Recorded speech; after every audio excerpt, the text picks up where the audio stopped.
واليوم الآخر وذكر الله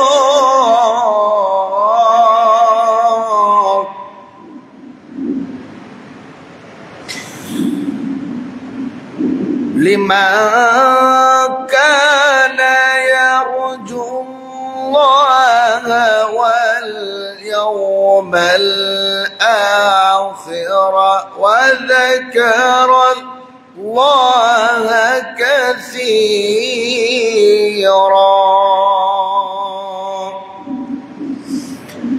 صدقت يا رب العالمين.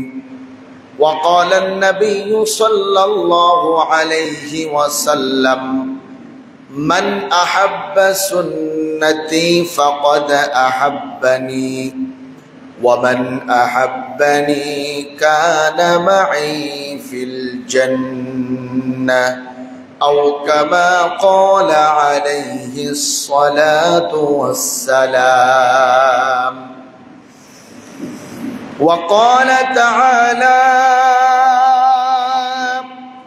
في شان حبيبه إن الله وملائكته يصلون على النبي يا أيها الذين آمنوا صلوا عليه وسلموا تسليما. اللهم صل على محمد وعلى آل محمد كما صليت على إبراهيم وعلى آل إبراهيم إنك حميد مجيد. اللهم بارك على محمد وعلى آل محمد كما باركت على إبراهيم وعلى آل إبراهيم إنك حميد مجيد. আলহামদুলিল্লাহ, সমস্ত প্রশংসা সেই মহান মালিকের দরবারে, যে মহান মালিক আমাকে আপনাকে অশান্তময় পৃথিবীর অশান্ত পরিবেশ থেকে, পাপ পঙ্কিলতায় পরিপূর্ণ গুনাহে ভরপুর অন্ধকার আচ্ছন্ন সমাজের ঘোর আধার থেকে, জুলুমাত থেকে, অমানিসা থেকে রহমতের হাত ছানি দিয়া আমার আপনার মতো অযোগ্য নালায়েক গুনাহগার বান্দাদেরকে নবী আলাইহিস সালাতু ওয়াস সালামের ভাষায় দুনিয়ার মধ্যে সবথেকে উৎকৃষ্ট জায়গা, সবথেকে দামি জায়গা, জান্নাতের বাগান, আল্লাহ পাক রব্বুল আলামিনের পবিত্র ঘর মসজিদে বা ওয়াক্ত বা আজমত বা মুহাব্বত শামিল হওয়ার তৌফিক এনায়েত করেছেন, সেই মহান মালিকের দরবারে শুকর গুজার আদায় করছি। সকলেই বলি আলহামদুলিল্লাহ। লাখো কোটি দরুদ ও সালাম বর্ষিত হোক সাইয়্যিদুল মুরসালিন খাতামুন নবিয়্যিন মুহাম্মদে মুস্তাফা মুহাম্মাদুর রাসূলুল্লাহ। সকলেই বলি সাল্লাল্লাহু আলাইহি ওয়াসাল্লাম। সম্মানিত উপস্থিতি, রবিউল আউয়াল মাস আমরা অতিবাহিত করছি। অত্যন্ত দামি এবং বরকতপূর্ণ মাস রবিউল আউয়াল মাস, কারণ এ মাসেই রহমতের নবী, সর্বশেষ নবী, সর্বশ্রেষ্ঠ নবী, আমাদের নবী মুহাম্মদুর রাসূলুল্লাহ সাল্লাল্লাহু আলাইহি ওয়াসাল্লাম পৃথিবীতে আগমন করেছিলেন। আবার এই মাসেই পৃথিবী থেকে বিদায় নিয়ে চলে গেছেন। আজ রবিউল আউয়াল মাসের 12 তারিখ, 12ই রবিউল আউয়াল। গত জুমায় আমরা আলোচনা করেছি, যদিও 12ই রবিউল আউয়াল নবীজি জন্মগ্রহণ করেছেন কিনা এটা নিয়ে মতভেদ আছে, কিন্তু নবীজি এই দিনে দুনিয়া থেকে বিদায় নিয়েছেন 12ই রবিউল আউয়াল দুনিয়া থেকে বিদায় নিয়ে চলে গেছেন, এই ব্যাপারে কোনো মতভেদ নাই। যেহেতু নবীজি এই দিনে দুনিয়া থেকে বিদায় নিয়েছেন, আমি একজন নবীর উম্মত হিসাবে এই দিনে আমার কিছু করণীয় কর্মসূচি আছে, সে বিষয়ে আমি আলোচনা করব সংক্ষিপ্ত সময়ের মধ্যে। যেহেতু আমাদের মিলাদুন নবী এবং সিরাতুন নবী নিয়ে আলোচনা চলছিল, মিলাদ শব্দের অর্থ হলো জীবন বৃত্তান্ত।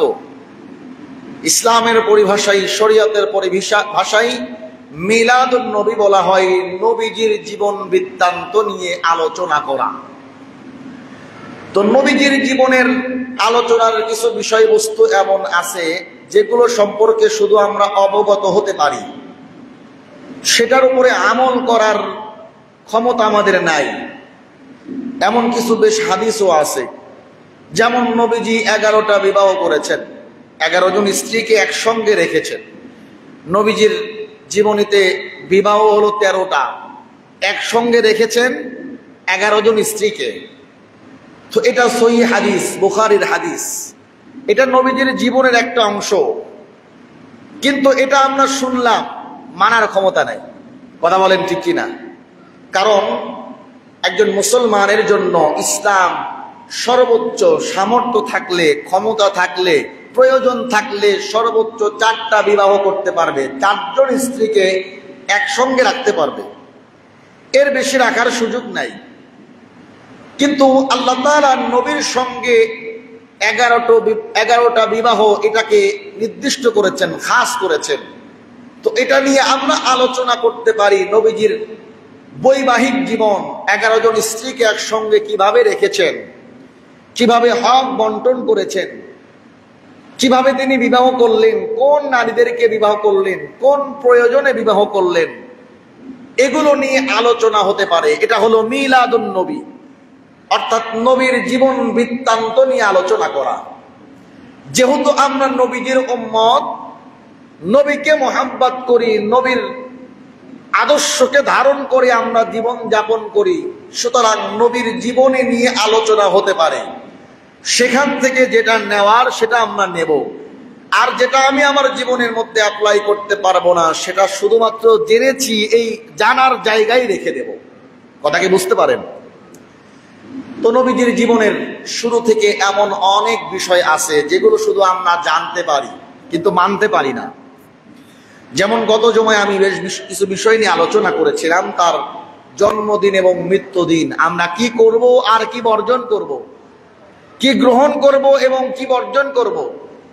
তো এ সপ্তাহে আমাদের আলোচনা হবে নবীজির জীবনের শুরু থেকে নিয়ে শেষ পর্যন্ত, তার জন্ম থেকে জন্মলগ্নকালে কি কি অলৌকিক ঘটনা ঘটেছিল, সেখান থেকে আমাদের শিক্ষা কি, গোটা বিশ্ববাসীকে আল্লাহ তাআলা কি মেসেজ দিয়েছেন, এই বিষয় নিয়ে আজকে আমাদের আলোচনা হবে। বলেন ইনশাআল্লাহ। মুহতারাম হাজিরিন, আল্লাহ নবীর আম্মা জান হযরতে মা আমিনা, আল্লাহ নবী যার গর্ভে জন্মগ্রহণ করেছেন, যার গর্ভে এসেছেন, হযরতে মা আমিনা এমন কিছু ঘটনা বর্ণনা করেছেন। শুধু মা আমিনা না, বরং তার প্রতিবেশী যারা ছিলেন, যার ঘরের মানুষ যারা ছিলেন, তার ঘরের মানুষ যারা ছিলেন, এমন কিছু বর্ণনা হাদিস থেকে পাওয়া যায়। আল্লাহর নবীর জন্মে লগ্নে, আল্লাহর নবীর জন্মকালে বা ওই সময়ে এমন কিছু অলৌকিক ঘটনা যেটা গোটা বিশ্ববাসীকে নবীজি দুনিয়াতে আসার আগেই মেসেজ দিয়েছেন, তোমাদের জন্য সতর্ক বাণী হলো আমি এমন একজন ব্যক্তিকে দুনিয়াতে পাঠাচ্ছি, যেই মানুষের মাধ্যমে, যেই ব্যক্তির মাধ্যমে তোমাদের 1000 বছর ধরে করে আসা এই শিরিক, বেদাত, কুসংস্কার এগুলোকে নির্মূল করে তাওহীদের বীজ বপন করবে, গোটা বিশ্বব্যাপী আমি আল্লাহর হুকুমতকে প্রতিষ্ঠা করবে। সেই মানুষ দুনিয়ার মধ্যে আগমন করতেছেন। দুনিয়াতে নবী আসার আগেই এই মেসেজগুলো আল্লাহ তাআলা অলৌকিক ঘটনার মাধ্যমে বিশ্ববাসীকে জানিয়েছেন। বলেন সুবহানাল্লাহ। আপনারা জানেন নবীজি দুনিয়াতে আসার আগেই তার পিতা দুনিয়া থেকে বিদায় নিয়েছেন। নবী দুনিয়াতে আসার 6 মাস আগে তার পিতা আব্দুল্লাহ দুনিয়া থেকে বিদায় নিলেন। 6 বছর পরে মাও দুনিয়া থেকে বিদায় নিলেন। এরপরে তিনি দাদার কাছে লালিত পালিত হতেন। দাদা মা বাবার অভাবটা কিছুটা পূরণ করতেন। দাদাও কিছুকাল পরে বিদায় নিলেন, চাচার কাছে লালিত পালিত। এমন একটা সময় চাচা দুনিয়া থেকে বিদায় নিলেন। গোটা আরববাসী যখন আল্লাহর নবীর দিকে তীর তাক করে রেখেছে, সুযোগ পেলেই মুহাম্মদকে কতল করবে, সুযোগ পেলেই মুহাম্মদকে আঘাত করবে, গোটা আরববাসী যখন মুহাম্মাদের প্রতি ক্ষিপ্ত, শুধুমাত্র কিছু সংখ্যক নতুন মুসলমান ইমানদার ছাড়া আরবের সব থেকে শক্তিধর ব্যক্তিগুলো যখন নাকি মুহাম্মাদের দিকে তীরটাকে তাক করে রেখেছে, সুযোগ পেলেই মুহাম্মাদকে কতল করবে, সুযোগ পেলেই মুহাম্মাদকে হত্যা করবে, সুযোগ পেলেই মুহাম্মাদকে কষ্ট দিবে, ওই সময় সর্বশেষ ভরসার জায়গা চাচা আবু তালেবকেও আল্লাহ তাআলা দুনিয়া থেকে নিয়ে গেলেন। আল্লাহ কেন একে একে আপন মানুষদেরকে নিয়ে গেলেন? অনেক সময় আমরা আমাদের আপন মানুষকে হারিয়ে ফেলে অনেক ব্যথিত হই, মর্মাহত হই। মনে রাখবেন, ইমানদারকে মনে রাখতে হবে, একজন ইমানদার তার নিজের দিলের মধ্যে এই ধারণা রাখবেন, লা তাহজান ইন্নাল্লাহা মাআনা। আমার কেউ নেই দুনিয়াতে, আমার ভালোবাসার মানুষ নাই, আমার আপনজন নাই, আমাকে বাবা বাবা বলে ডাকার মতো সন্তান নাই, আমাকে সন্তান বলে বুকের মধ্যে আগলিয়ে নেওয়ার মতো আমার মা নাই, আমার বাবা নাই, আমার বন্ধু বান্ধব নাই। ইন্নাল্লাহা মাআনা, আমি তো ইমানদার, আমি তো আমার রবের প্রতি ঈমান এনেছি। আমার দুনিয়াতে কেউ নাই, তাতে কি হয়েছে? আমার তো রব আছেন। বলেন আল্লাহু আকবার। মনে রাখবেন, দুনিয়াতে কেউ কারো হয় না, দুনিয়াতে কেউ কারো হয় না। আপনার বন্ধু আছে, আপনি খুঁজে দেখেন, আপনার ব্যাংক ব্যালেন্স আছে, যার কারণে আপনার বন্ধু আছে।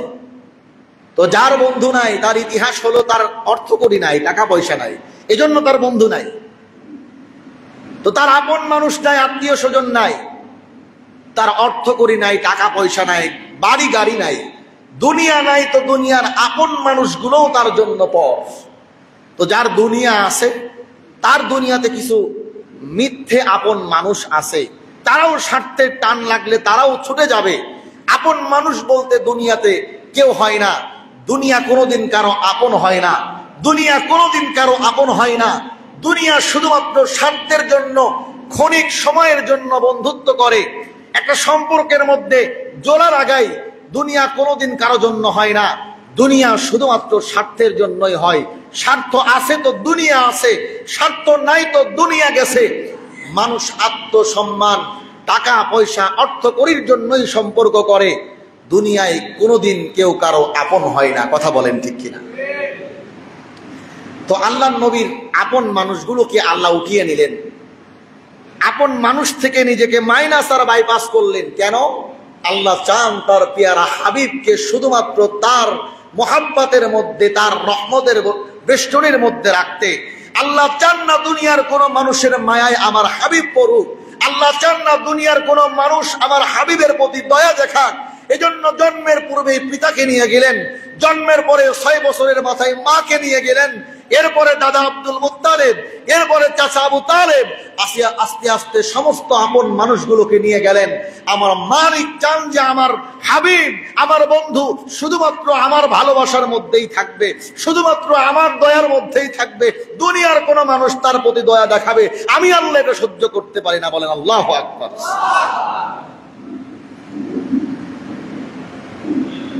হযরতে মা আমিনা, আল্লাহর নবী যখন জন্মগ্রহণ করবেন, পেটে আসছেন, অলৌকিক কিছু ঘটনা ঘটল।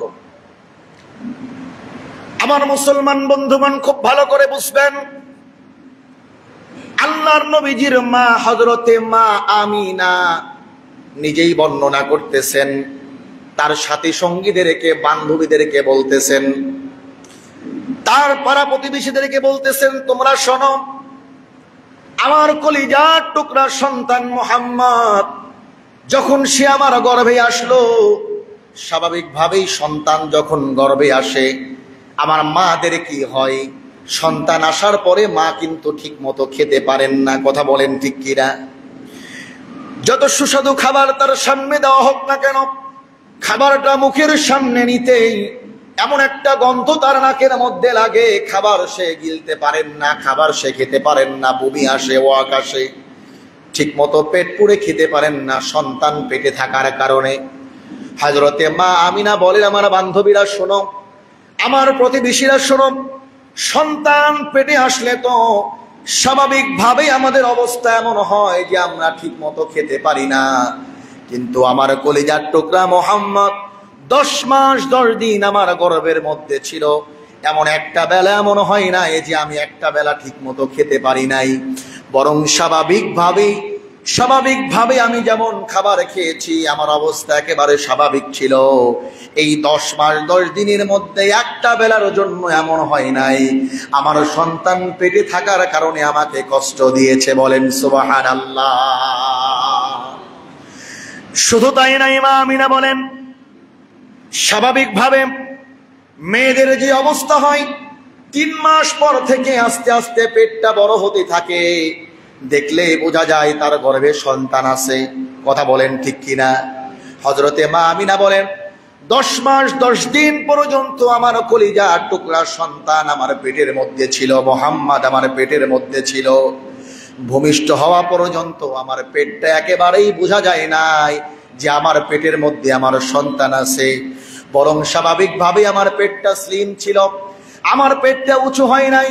পেটটা উঁচু হওয়ার কারণে মানুষ দেখে বলবে, আমিনা তোমার পেটে তো সন্তান, এটা কেউ বলতে পারে নাই, বরং আমার পেটটা একেবারে স্বাভাবিক ছিল। মুহাম্মদ 10 মাস 10 দিন আমার গর্ভের মধ্যে থাকলো, কিন্তু আমি একটা বারের জন্য বুঝতে পারি নাই আমি আমিনা গর্ভবতী, আমার পেটের মধ্যে সন্তান আছে। মুহাম্মদ আমাকে একটা সেকেন্ডের জন্য কোনোবার আমাকে কষ্ট দেয় নাই। বলেন সুবহানাল্লাহ। তোমাদের পেটের সন্তানগুলো তো একটু বড় হলেই, হাত পা বের হলেই তোমাদের কলিজার মধ্যে লাথি দেয়, রাত্রেবেলা তোমাদেরকে ঘুমাতে দেয় না, কিন্তু আমার মুহাম্মদ পেটের মধ্যে একটা বারের জন্য নড়াচড়া করে নাই, বরং সে শান্ত সাবলীল ভাবে আমার পেটের মধ্যে অবস্থান করেছে। শুধু তাই নয়, সন্তান জন্মের সময় মা যখন সন্তান প্রসব করবে অবস্থা কেমন হয় আপনাদের জানা? আমার মুসলমান বন্ধুগণ, এখন তো অনেক আধুনিক ব্যবস্থাপনা, যদি কোনো রকম সমস্যা হয় নরমাল ডেলিভারি করার সম্ভব না, সিজার করে বাচ্চাটা তুলে নেওয়া হয়। কথা বলেন ঠিক কিনা?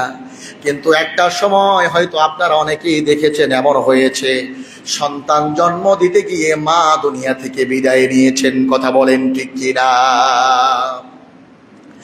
আমার মুসলমান বন্ধুগণ খুব ভালো করে বুঝবেন, সন্তানের তো অবস্থা হয়, মায়ের তো অবস্থা হয়।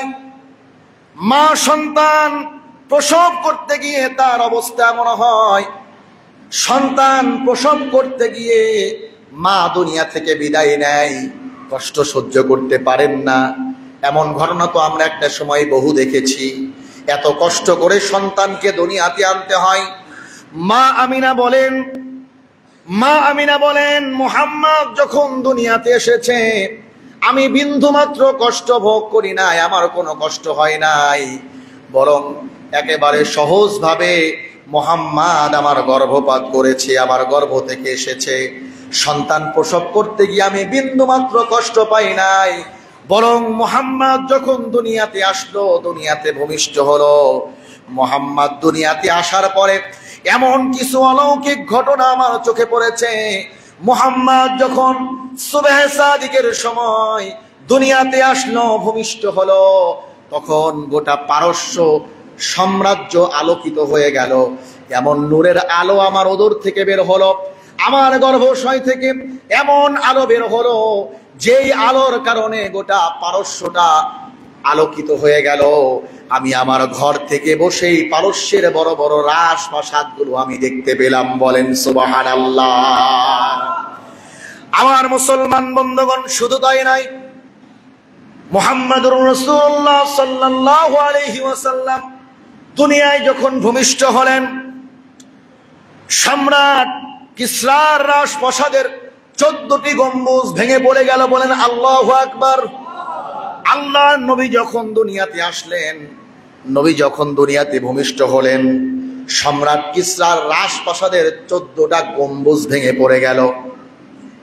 যেই রাজপ্রাসাদ 1000 বছরের মধ্যে একটা পাথর খুলে পড়ার কথা না, কিন্তু আমার আপনার নবী, বিশ্ব নবী মুহাম্মদুর রাসূলুল্লাহ সাল্লাল্লাহু আলাইহি ওয়াসাল্লাম দুনিয়াতে যখন ভূমিষ্ঠ হলেন, সঙ্গে সঙ্গে বাদশাহ কিসরার রাজপ্রাসাদ থেকে 14টা গম্বুজ ভেঙে পড়ে গেল, পাথরগুলো খসে পড়ে গেল। 1000 বছর ধরে যে অগ্নিকুণ্ডগুলো জ্বলতেছিল, অগ্নি পূজকেরা যে অগ্নিকুণ্ডগুলো দেখে দেখে সামনে রেখে পূজা করত, সেই অগ্নিকুণ্ডের আগুন নিভে গেল। আরব সাগর শুকিয়ে গেল। এমন ঘটনা ঘটতে লাগলো। এই ঘটনার মাধ্যমে আমার আল্লাহ তাআলা মেসেজ দিয়ে দিলেন, ও দুনিয়ার শিরিক, যারা মুশরিক তোমরা আছো, যারা শিরিক করো, যারা নাকি আমি আল্লাহর সঙ্গে শরীক সাব্যস্ত করো, যারা নাকি তোমরা ইসলাম বিরোধী কাজ করো, আমার আল্লাহ তাআলা তাদেরকে মেসেজ দিয়ে দিলেন, এমন একজন ব্যক্তির আবির্ভাব ঘটেছে, এমন একজন ব্যক্তিকে আমি দুনিয়াতে পাঠিয়েছি, যার মাধ্যমে আমি আল্লাহ তাআলা তোমাদেরকে এই মেসেজ দিচ্ছি। এই মানুষটার মাধ্যমে গোটা আরবের মধ্যে সমস্ত শিরকের মূলোৎপাটন করে আমি আল্লাহ তাআলা তার মাধ্যমে তাওহীদের বীজ বপন করব। গোটা বিশ্বব্যাপী আমি আল্লাহ তাআলা আমার হুকুমতকে কায়েম করব। বলেন সুবহানাল্লাহ। আল্লাহ পাক রব্বুল আলামিন এমন কিছু অলৌকিক ঘটনা আল্লাহ তাআলা গোটা বিশ্বের মানুষকে দেখিয়ে দিলেন, গোটা আরববাসীকে দেখিয়ে দিলেন।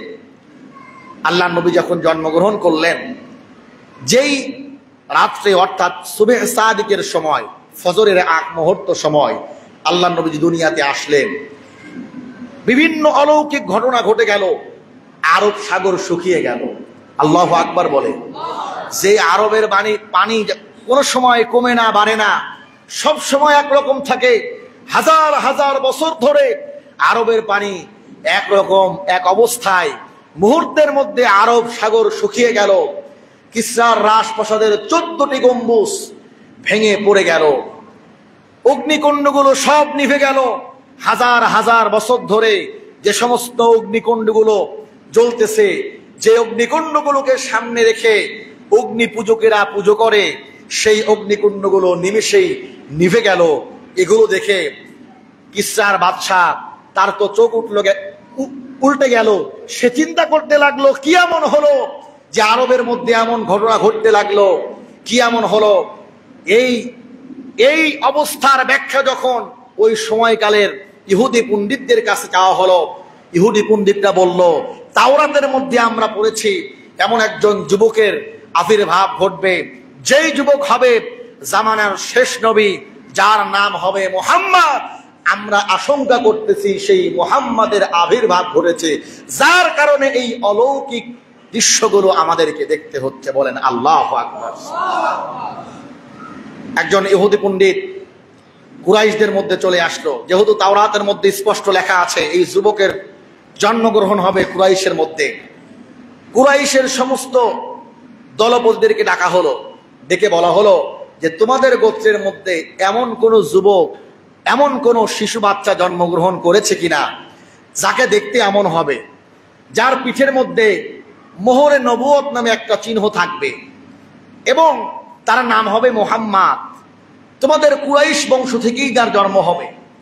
এমন কোন শিশুর জন্ম হয়েছে কিনা তোমরা একটু খবর নাও।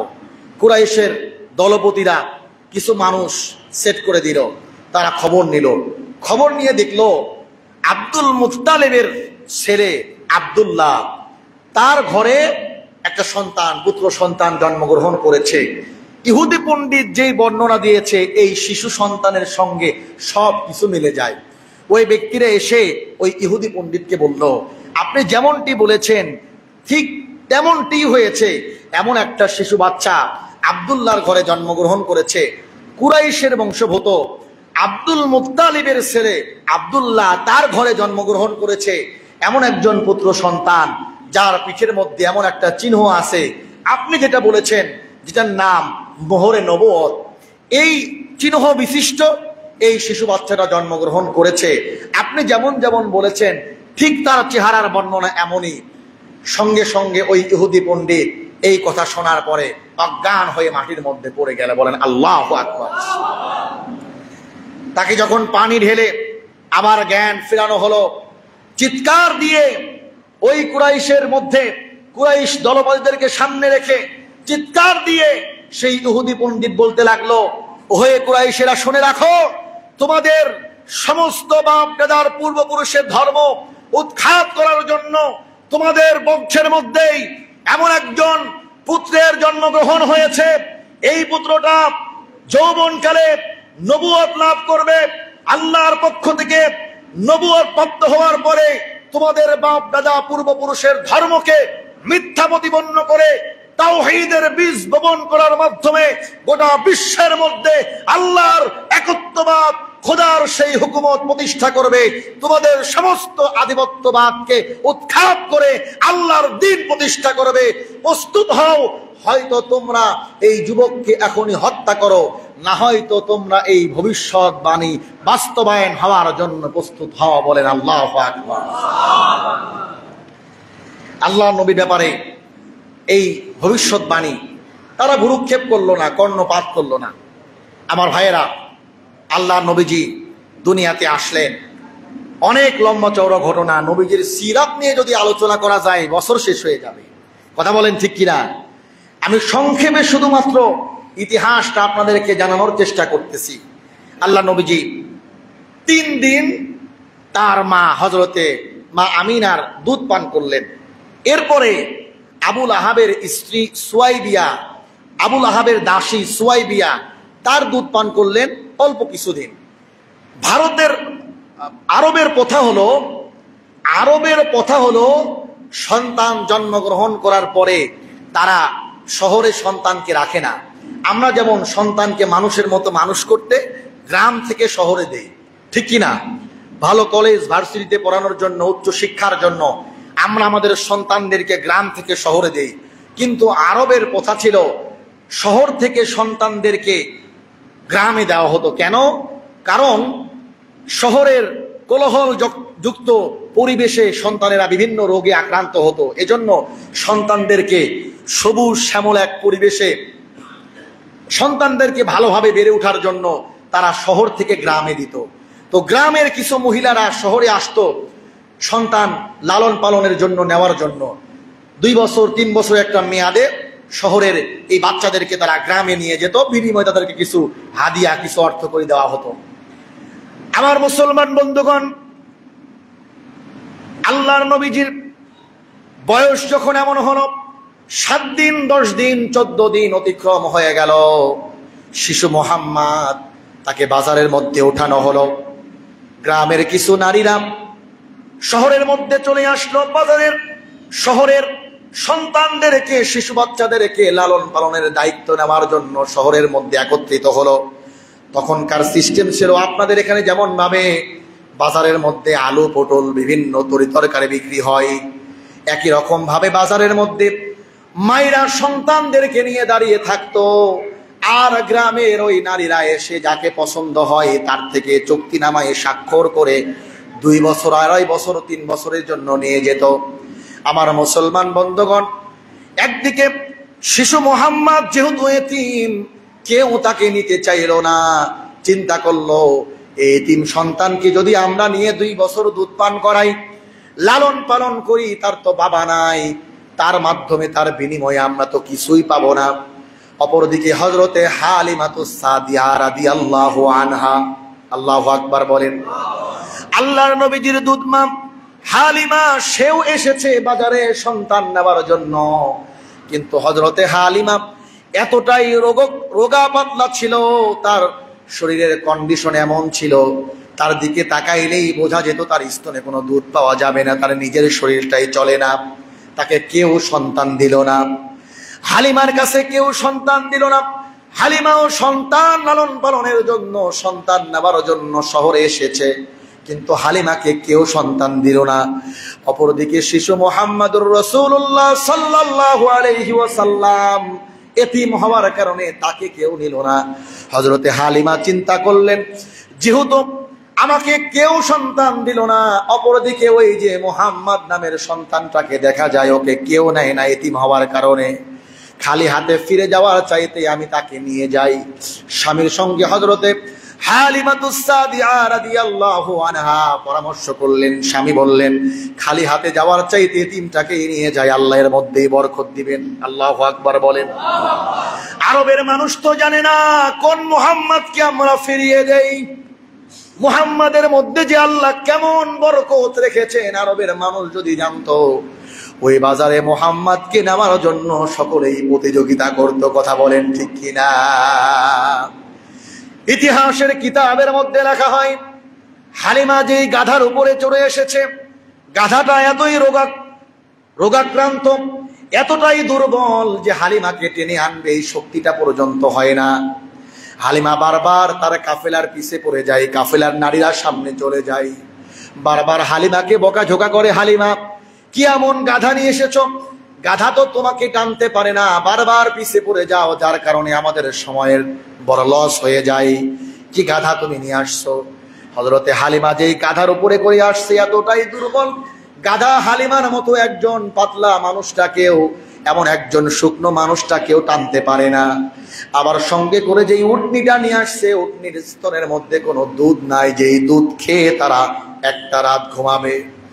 হযরতে হালিমা নিজেই বর্ণনা করেন, আমাদের অবস্থা এমন যে গাধার উপরে আমি চড়ে আসলাম, গাধা আমাকে টেনে আনতে পারে না, অপরদিকে উটনির স্তনের মধ্যে কোনো দুধ নাই, যে আমরা এক পেয়ালা দুধ দহন করে আমি খাবো, আমার কোলের সন্তানটাকে খাওয়াবো। একটা রাত চলে গেল, ওই রাতে আমি, আমার স্বামী আর আমার কোলের সন্তানটা ক্ষুধার যন্ত্রণায় রাত্রে ঘুমাতে পারলাম না, ছটফট করতে করতে রাত কাটালাম। আমাদের এমন অভাব, এমন অবস্থা, একদিকে বাজারে কেউ মুহাম্মদকে নিল না, অপরদিকে যেহেতু আমার এই অবস্থা দেখে আমাকে কেউ সন্তান দিল না, শেষ পর্যন্ত আমি চিন্তা করলাম মুহাম্মদকেই নিয়ে যাই। আল্লাহর কি বরকত, রাহমাতাল লিল আলামিন নবী আমার আল্লাহ বর্ণনা করেছেন, ওয়ামা আরসালনাকা ইল্লা রাহমাতাল লিল আলামিন। আল্লাহু আকবার বলেন। হযরতে হালিমাতুস সাদিয়া বলেন, রাহমাতাল লিল আলামিন নবী মুহাম্মদুর রাসূলুল্লাহ সাল্লাল্লাহু আলাইহি ওয়াসাল্লামকে যখন আমি কোলে নিলাম, কোলে নেওয়ার সঙ্গে সঙ্গে আমার বুকে আমার স্তনটা দুধে ভারী হয়ে গেল। আল্লাহু আকবার বলেন। আমি আমার উটনির দিকে তাকিয়ে দেখি, 3 দিন যাবত যে উটনির স্তন থেকে 1 ফোঁটা দুধ আমি দহন করতে পারি নাই। আমি আমার উটনির দিকে তাকিয়ে দেখি, উটনির স্তনের মধ্যে এত দুধ, দুধ যদি এখন দহন না করি তাহলে স্তন ফেটে আমার উটনিটা মারা যাবে। আল্লাহু আকবার বলেন। হযরতে হালিমা বলেন, রাহমাতাল লিল আলামিন নবী মুহাম্মদকে আমি যখন করে নিয়েছি, তাঁবুর মধ্যে এসেছি, আমার স্তনে এত দুধ চলে আসলো, আমি আমার কলিজার টুকরা সন্তান, নিজের সন্তানটাকে দুধ পান করালাম, তৃপ্তি সহকারে আমার সন্তান দুধ পান করলো, মুহাম্মদকে দুধ পান করালাম, আমি আমার নবী মুহাম্মদকে দুধ পান করালাম। এরপরে আমার স্তনের দুধ আমি ঠেকায় রাখতে পারি না, আমার উটনির দুধ দহন করলাম, দহন করার পরে আমরা সকলেই পরিবারের খেলাম, তারপরেও দুধ বেঁচে থাকলো। আল্লাহু আকবার বলেন। আমার মুসলমান বন্ধুগণ, রাহমাতাল লিল আলামিন নবী হালিমার ঘরে যাওয়ার সঙ্গে সঙ্গে আল্লাহ তাআলা হালিমার ঘরটাকে রহমত দিয়ে ভরপুর করে দিয়েছেন। বলেন সুবহানাল্লাহ।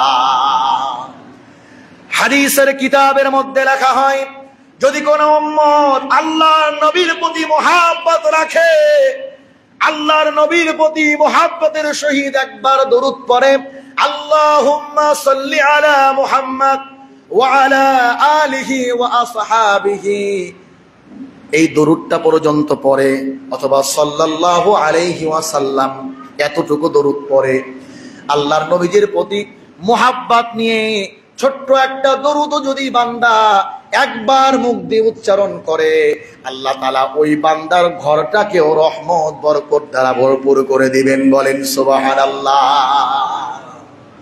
নবীর প্রতি আমরা দরুদ পড়তে চাই না, নবীর প্রতি আমরা দরুদ পড়তে চাই না।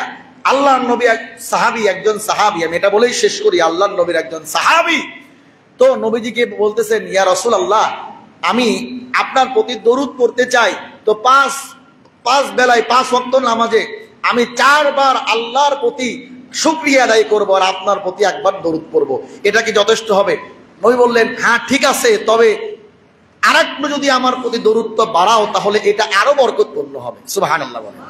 তো সাহাবী বললেন, ইয়া রাসূলুল্লাহ, তাহলে আমি 5 ওয়াক্ত নামাজের পরে এই 5 বারের জায়গায় আমি 3 বার আল্লাহর প্রতি শুকরিয়া আদায় করব, আল্লাহর গুণকীর্তন করব, আর 2 বার আপনার প্রতি দরুদ পড়ব। নবীজি বললেন, হ্যাঁ ঠিক আছে, তবে যদি তুমি আরেকটা নবীর প্রতি আমার প্রতি দরুদ বাড়াও তাহলে এটা তোমার জন্য আরো ফায়দাদায়ক হবে।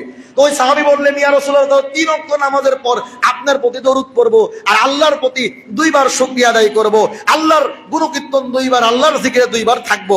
নবীজি বললেন, হ্যাঁ ঠিক আছে, তবে আরেকটু যদি আমার প্রতি দরুদ বাড়াও তাহলে এটা আরো বেশি বরকতপূর্ণ হবে। তো সাহাবী বলেন, ইয়া রাসূলুল্লাহ, তাহলে আমি আপনার প্রতি 4 বার দরুদ পাঠ করব, আপনার দরুদের মধ্যে 4টা সময়ে থাকবো আর এক সময়ে আল্লাহর গুণকীর্তন, আল্লাহর জিকিরের মধ্যে থাকবো। তো আল্লাহর নবীজি বললেন, হ্যাঁ ঠিক আছে, তবে আরেকটু যদি বাড়াও তাহলে এটা আরো বেশি বরকতপূর্ণ হবে। বলেন সুবহানাল্লাহ। মানে নবীকে, আল্লাহকে পেতে হলে মাধ্যম হতে হবে নবী। কথা বলেন ঠিক কিনা? মুহতারাম হাজিরিন, নবীর প্রতি বেশি বেশি দরুদ পড়া, জুমার দিন এটা হলো নবীর প্রতি দরুদ পড়ার দিন। কথা বলেন ঠিক কিনা? নবীকে যে খুশি করতে পারলো তো আল্লাহ তার জন্য হয়ে গেল।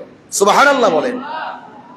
কিন্তু আজকে আমাদের মধ্যে নবীর প্রতি মহাব্বত এটা নাই, নবীর সুন্নাতের পাবন্দি নাই, নবীর আদর্শের অনুকরণ নাই, বরং পাশ্চাত্য সভ্যতাকে আমরা গ্রহণ করে নিয়েছি। কথা বলেন ঠিক কিনা?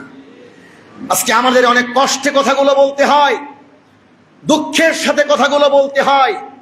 আমরা তো বড় আশা নিয়েছিলাম, আশায় বুক বেঁধেছিলাম যে দেশ সংস্কার হবে, 90% মুসলমানের দেশে ইসলাম প্রতিষ্ঠা হবে, যেখানে মানুষ ইসলাম চায়, দিন চায়, দিনই পরিবেশ আমরা তৈরি করতে পারবো। কিন্তু আজকে আমাদের অবস্থা আমরা দেখতেছি যে আমাদের অবস্থা এমন যে ইসলাম তো দূরের কথা, এমন কিছু ব্যক্তির হাতে দেশের ক্ষমতা চলে গেছে যে দেশটাকে ডুবানোর জন্য, নাস্তিকবাদ বানানোর জন্য তারা উঠে পড়ে লেগেছে। কথা বলেন ঠিক কিনা?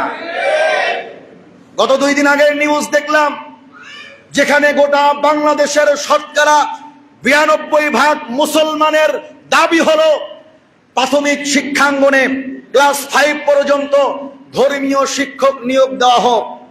এটা আমাদের দাবি কি দাবি না? কথা বলেন।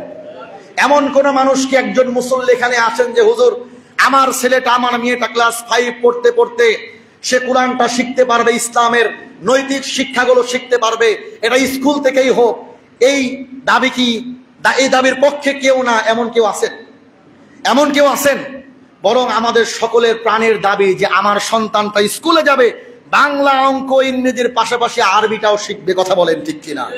যেখানে আমাদের দাবি ছিল যে প্রাথমিক এই শিক্ষাঙ্গনগুলোতে একজন ধর্মীয় শিক্ষক নিয়োগ দেওয়া হোক, সেখানে আমাদের এই দাবিকে তোয়াক্কা না করে ডাক্তার ইউনূস সরকার গানের শিক্ষক নিয়োগ দিচ্ছে। কথা বলেন ঠিক কিনা? এর চাইতে বড় দুঃখের বিষয় আর কিছু হতে পারে না। ট্রান্সজেন্ডার বাস্তবায়নের নামে জাতিসংঘের অফিস নির্মাণের কাজ তারা চালু করেছে। শিক্ষাঙ্গনগুলোকে গানের আসর আর নাচের আসর বানানোর জন্য, শিক্ষা শূন্য করার জন্য তারা গানের শিক্ষক, নাচের শিক্ষক নিয়োগ দেয়, কিন্তু একটা ধর্মীয় শিক্ষক নিয়োগ দেওয়ার সাহস তারা পায় না। দেশটাকে তারা তামাশা দিয়ে, দেশটাকে তারা আবার আমেরিকার কাছে বিক্রি করতে চায়। কথা বলেন ঠিক কিনা?